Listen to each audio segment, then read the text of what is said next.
The young couple crossed over to avoid me, and I heard the jingle of loose change in someone's pocket. A street you see every day can look unfamiliar, lying face down on the ground, and it took me a minute to work out where I was. The pavement was frozen, low-hanging fog blurred the air, and nothing could pass through it without being alerted somehow. It threw the whole city out of focus, taking the shine off another Friday night. My left arm had gone numb, and I rolled off it to check the time. The face of my watch was shattered. Assuming it had stopped when I hit the floor, assuming that had only been a few minutes ago, I still had over an hour. I could get into some dry clothes and be at the bar in plenty of time to see the handover.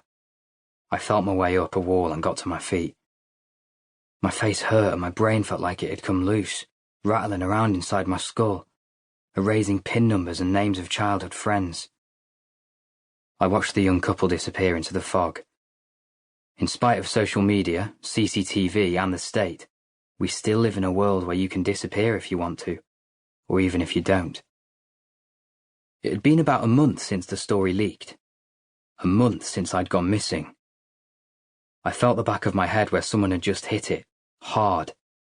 My wallet was still in my pocket, so I hadn't been mugged. I'd been warned.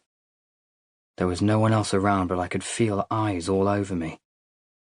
The street swayed and I held onto a lamppost to steady it. When I started to walk, I went for long stretches with my eyes closed, not even thinking about bumping into things. Turning a corner, I found myself on back Piccadilly, immediately recognizing its exhausted red bricks by their external fire escapes. These buildings wall in a narrow alley on both sides, making a claustrophobic throughway. The evening rain had caught the moonlight, and I started walking out of nostalgia as much as anything. There was an all-night coffee shop at the other end, and I'd spent some time in there in another life.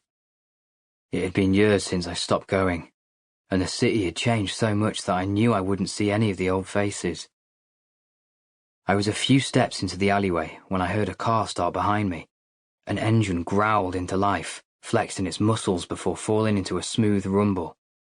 Light flooded the narrow path, and a crooked silhouette grew out from my feet, thinner than I remembered it. I looked over my shoulder, into blinding high beams. The car was idling at the alleyway's entrance. Nothing to see here. I turned and kept walking.